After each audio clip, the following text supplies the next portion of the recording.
not able to hop on. And tonight, well, first of all,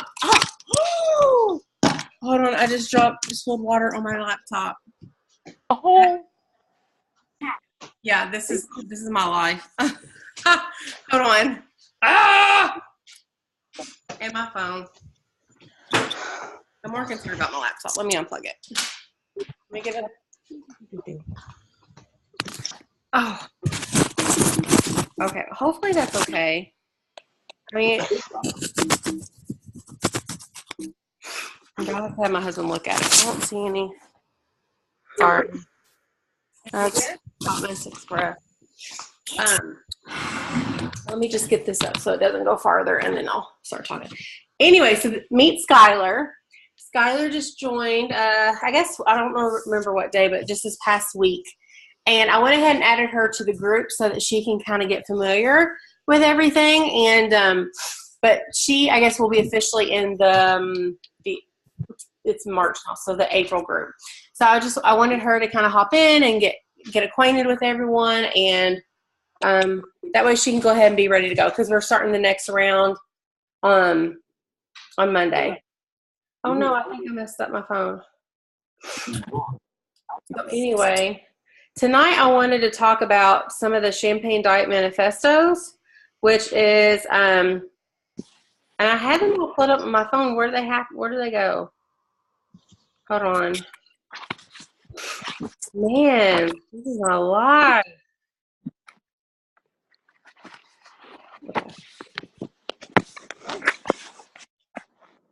Don't tell me I just deleted that. Let me see. Recently deleted. I did. I deleted it. But thankfully, I can hopefully restore it, right? Abby. Recently deleted. Okay. Edit. Move to notes. Oh, I actually deleted it. Go figure.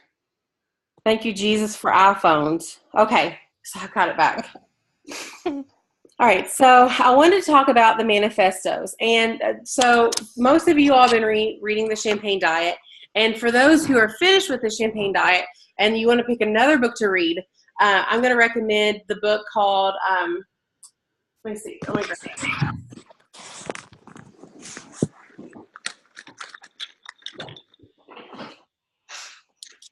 I highly recommend it. So first, I recommend the Champagne Diet, and then after that, You Are a Badass by Jen Cicero.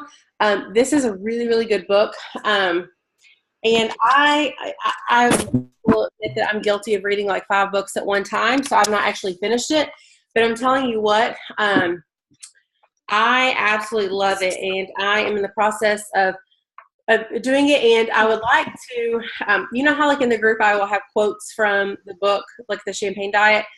Hopefully in the April group, if not the April to May, I will have a bunch of graphics with a bunch of quotes from this book, because I really feel like it's been amazing just for me building that confidence. Not necessarily in sharing my journey as a coach, but just confidence as a woman, and confidence that, you know what, if I want something, it's up to me to go and get it. And if I choose not to, that's on me. But the only person holding myself back is myself, and to basically stop believing the lies that we tell ourselves. Anyway, really, really, really good book. So I'm going to read the Champagne Diet Manifestos, and I had asked for you all to kind of be aware of them and read them and see which ones kind of resonate with you, or things that you are now implementing into your life. So I'll just read them and then we can discuss. I truly believe I am worthy of an amazing life. My weight does not define what I'm capable of or what I deserve. I take responsibility for my own health. I focus on health over weight loss and accept that there's no quick fix. I indulge in delicious whole foods that energize my body, mind, and soul. I create nourishing rituals to restore balance and wellness in my life. I enjoy and savor a glass of champagne whenever I want one, and I do not deprive myself of the things that I love. I eliminate the things in life that do not serve me. I feed my body and soul with only the best. I treat myself the way I would treat my best friend, with kind, loving words of encouragement and support always. I love and I appreciate my body, and all of the amazing things it does for me. I celebrate all the things I've accomplished. I harness my feminine energy always. I relish in the joy that is being a girl. I do not view exercise as a punishment or torture. I keep my beautiful body in motion because it deserves nothing less. So there's a lot of manifestos, and basically those are positive affirmations that the author, Kara, has, we've talked about positive affirmations, and, you can't lead a positive life with a positive mind, and, in a mindset. So what she has basically done in her life, she has transformed herself emotionally and transformed her mind by telling herself these things over and over and every day. And like I've said before, it becomes to a point where you might actually start believing it, which is amazing. And so which of these, if any, do you feel like, as I read them or you read them in the book, you're like, that's, if it's not where you want to be, like if it's not where you are now, it's where you want to be. Like, I want to truly believe that. Like, for instance, I'll share one of the ones is I do not view exercise as punishment or torture. I am not one, I don't love necessarily to sweat or to hurt.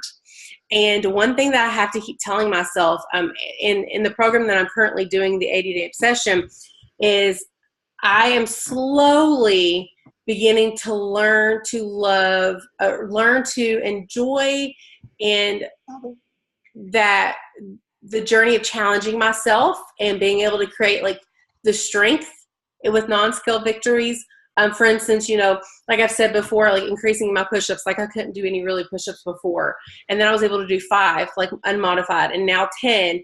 And then, now it's like, I think not 15 yet, but almost 15. And it's like, I never would have believed I could have done that. And was it hard? Yes. But I remind myself the real work begins when it gets hard. Up until that point, it's just fun and play. It's just kind of like something to check off on my list and be like, yeah, I did it. I worked out today. But really, did I work? Like I may have done exercise, but did I work out? Did I kind of push myself to where I worked myself out to where I was outside of my comfort zone?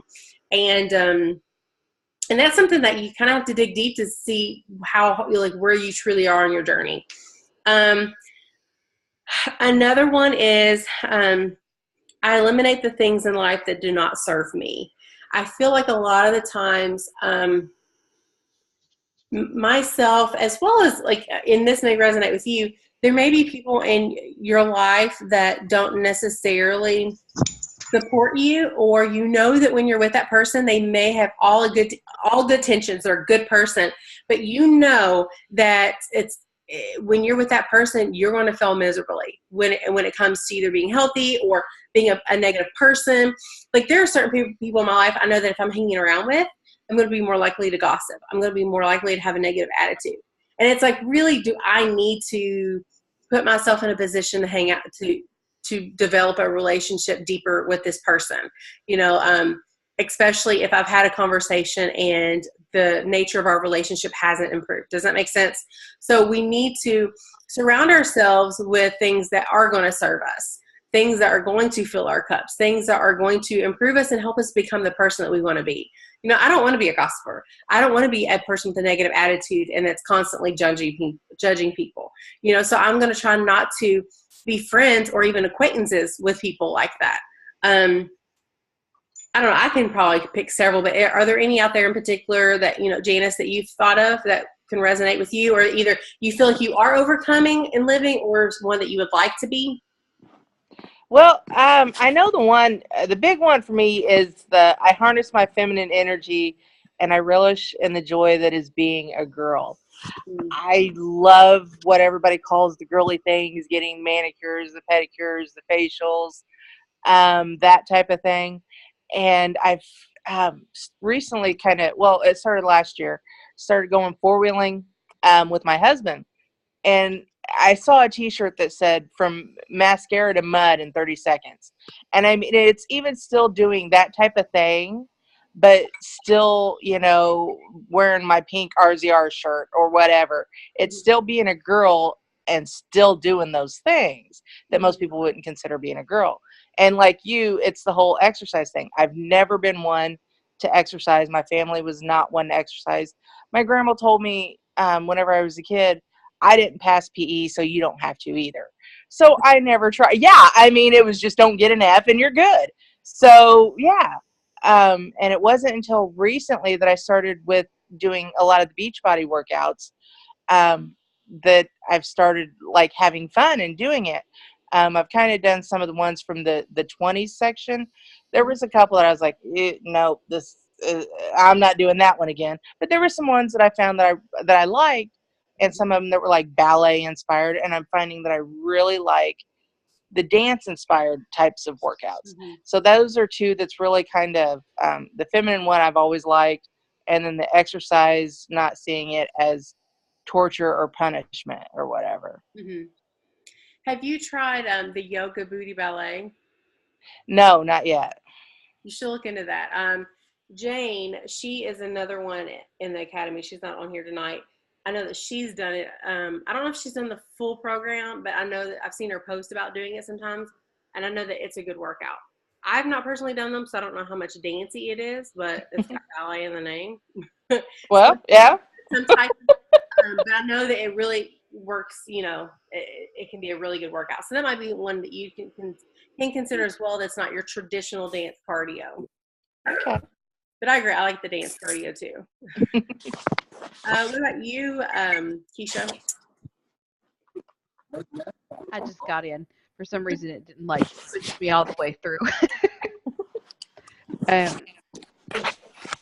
I was looking at it, and the one about the forgive and forget. Having to forgive certain family members, like growing up, is my biggest one. And not letting the effect that they, like, what they or how they talk to me, let it affect how I am now. Mm-hmm. And I think that's my biggest one. So do you feel like you're working through that process of forgiving, or do you feel like that's something like baggage that you're still holding on to? I'm working through it. I'm starting to, and it's basically learning to let the toxic people that were in my life, just let them separate themselves and forgive them for the toxicity that, they brought to me. Mm-hmm. And I'm working toward just letting them go and letting them be without letting them interfere with my life and my happiness. Yeah. Well, and I'm sure you've heard this a thousand times. Forgiveness is not for them. It is for you and for you only. And, it basically will allow you to drop that baggage and to release the chains that you're holding on. Forgiving them or like not forgiving them doesn't do any good for them. It only brings harm to yourself. It's like you're slowly drinking poison and you're slowly dying inside because you are holding on to that, the unforgiveness. They're still living their lives. They are still going and doing and being whatever they want to be, but you're the one carrying on to it. So I just, and that's something like I would be happy to talk with you personally with, just kind of chatting it out, or talk, just working through it and digging through it, because forgiveness can be very ugly. It can be very messy, very dirty, especially when it comes to, things that are pretty deep. So I just encourage you to think about that. Like, forgiveness is for you alone. And basically you say, you have no power over me anymore. Mm-hmm. You have no power to control my life, the way I choose to live, or the choices that I make. I will not forget. I will never forget, but I give up that power. You have no power over me is basically what forgiveness is. And, I look forward to the day where you can have forgiveness for these people. And it's not a gift for them. It's a gift for yourself. Seriously. I wish I could give you a hug right now all across the big pond. Because I get it. There are some times where growing up, I had some very hurtful things said to me by my parents and stuff. And I've not forgotten, but they have no power over me. Those words have no power. And, when hearing you saying that, like, it almost made me want to cry. And I'm like, they have no power though. They hurt because I was a child and that should have never been said to me. But I will not allow that to have power. That will not dictate the way that I feel about myself. That will not dictate the choices that I make and the decisions that I make for today or tomorrow. If anything, it will make me a stronger person. So let's chat about that later if you're willing, and Yeah. we can have some girl talk. Okay. Is Samantha, are you there? I see her name, but she's blacked out. What about you, Debbie or Deborah? I'm honestly looking for my book. I kind of unpacked, but didn't unpack from Austin. I like what you're talking about, forgiveness.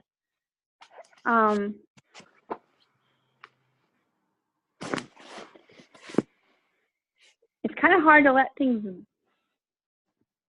go sometimes. You feel like I feel like with my circumstance with my brother, you got all this stuff. My younger brother went away and didn't help for a year. You did whatever you wanted for a year, and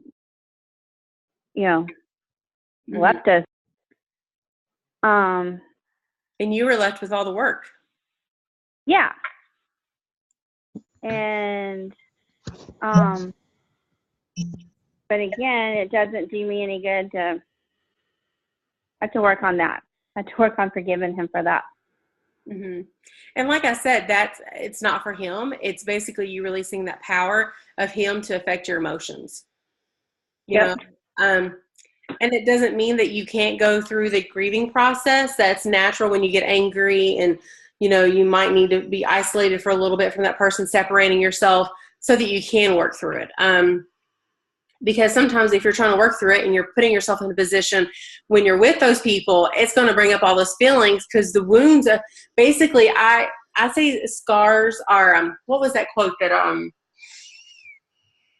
it was something about scars being beautiful because they show proof of basically the wounds that you experienced.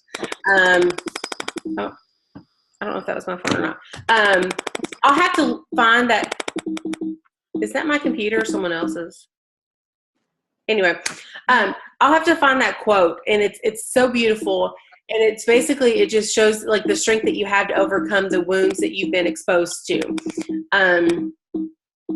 Do y'all hear that? Yeah. I don't know what it is. I don't know whose computer that is.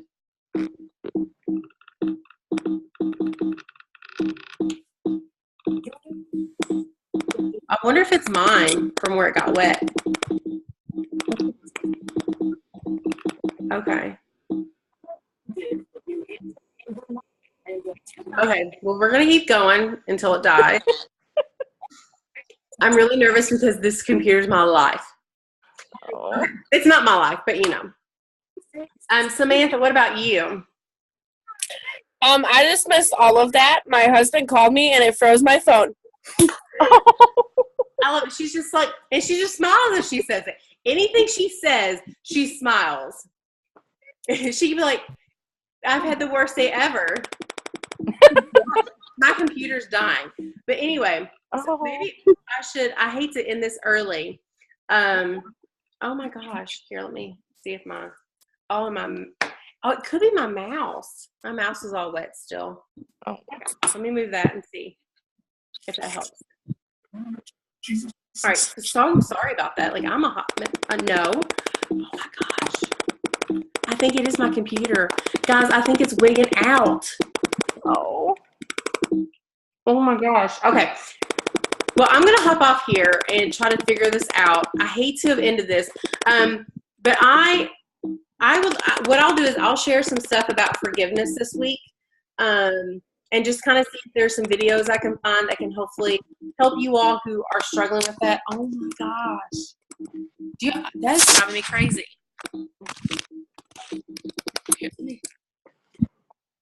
Can you all hear me now? Yes. Yes? Yeah. Can you hear my computer?